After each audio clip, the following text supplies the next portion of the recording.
In Uganda, there is a man who is known as a crazy man. He spends his days collecting garbage from the trash heap. Some people say that his clothes resemble those of mad people, and when he walks around, people are afraid of him, thinking that he's crazy, though he denies it.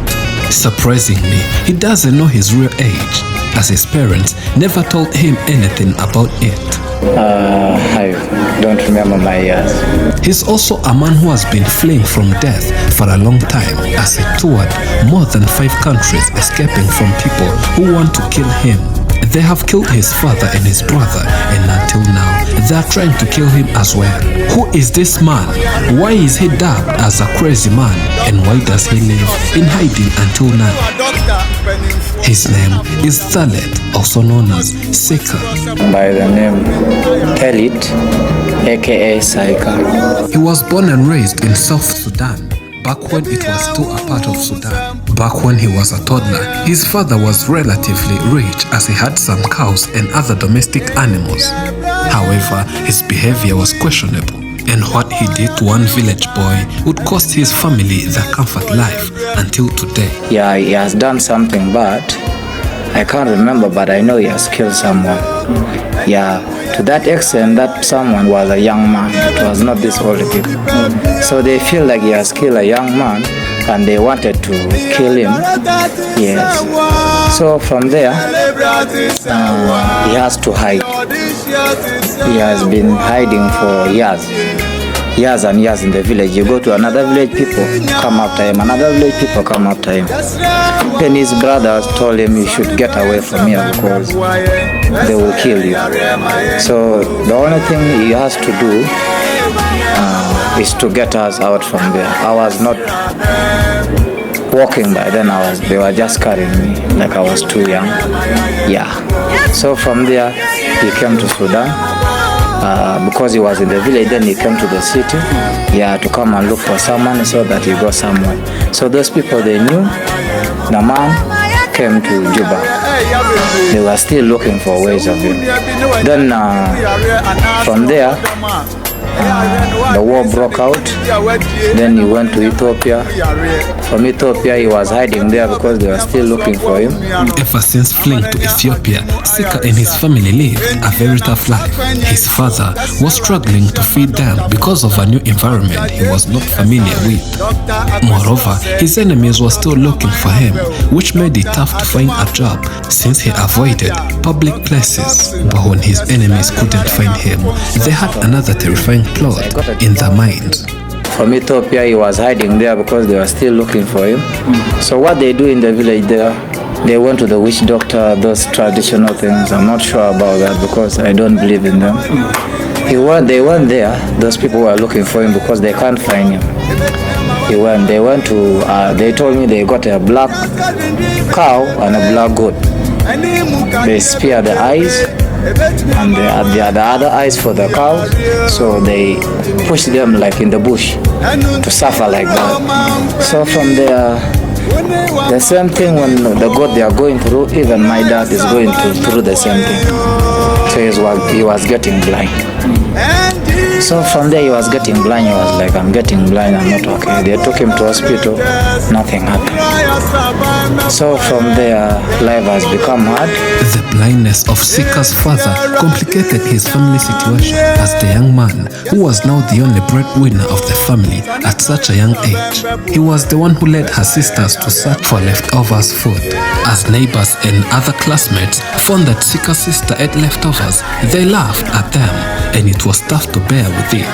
However, even when he was blind, his father was always encouraging his children to stay strong in those difficult conditions. So we have been surviving on that for years and years because my dad has no work. So we have been doing that. People used to laugh at us, like our family, they used to know him like we ate that. But our father used to tell us, be comfortable, because I was the one who used to buy the food. My sister were not comfortable because in class they used to tease them that they are eating leftovers because they can see when you're carrying them, and the neighbors can see because you can't do something and people don't see.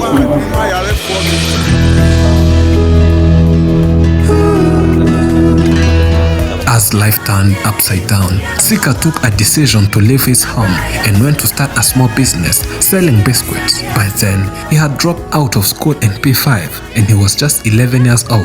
His business was booming, but some of his family relatives became worried of his whereabouts. And that's how they started to look for him with the intention to return him to school. His uncle found him, but they separated a few months later because of a war which broke out.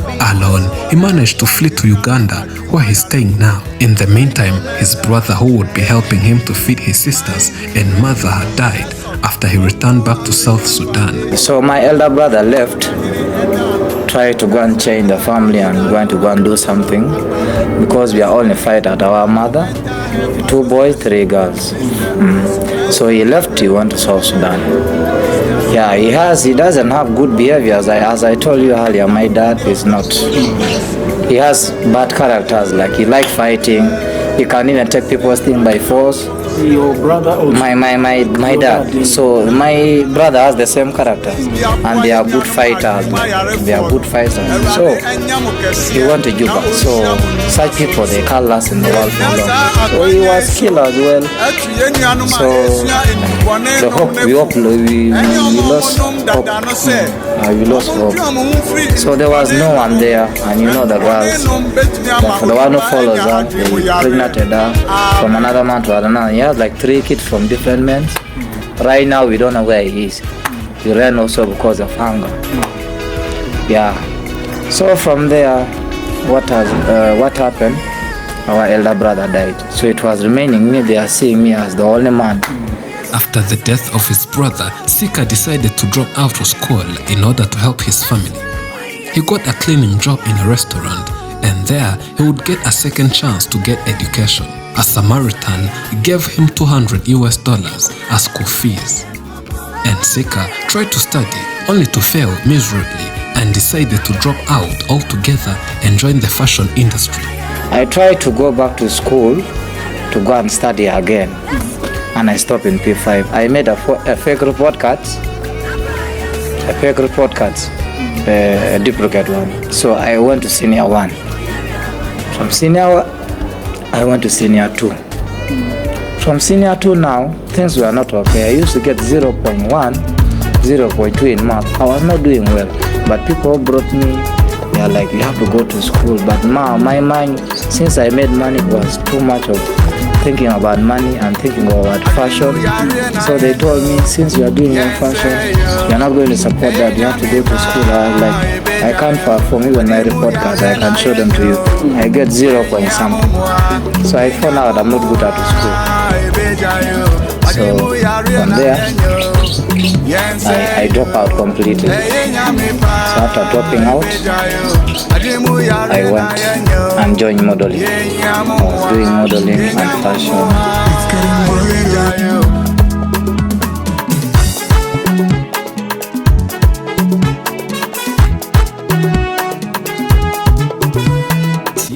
Since most people in his area laugh at him instead of encouraging him. He gets his raw materials from trash dumps before transforming them into fashionable designs. When people find him in a trash dump, they call him a madman. Wherever I move in the street, people give me names. They call me a mad person. They laugh at me.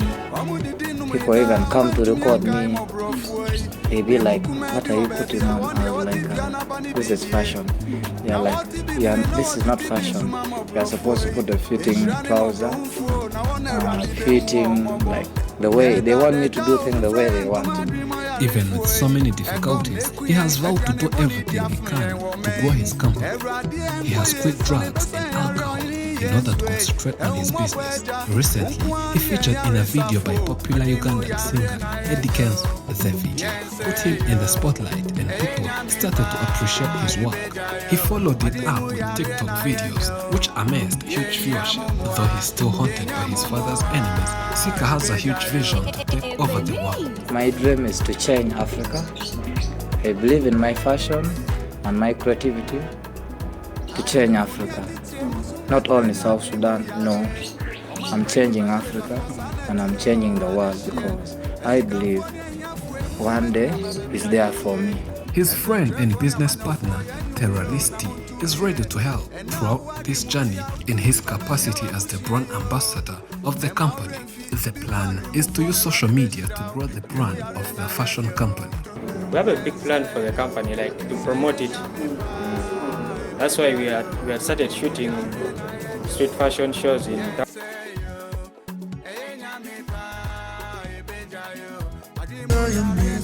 Sika has a huge ambition, but to achieve that, it will require a lot of things, including capital to expand his business. You can help this young man through givinglife.com with links found in description and pinned in top comments. We all go through difficulties, but our determination to overcome them is what makes our life enjoyable.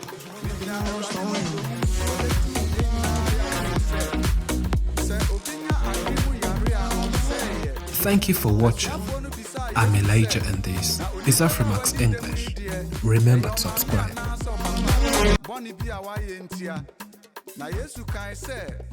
Said ya be ya nyankopon ni mo nyam be daddy.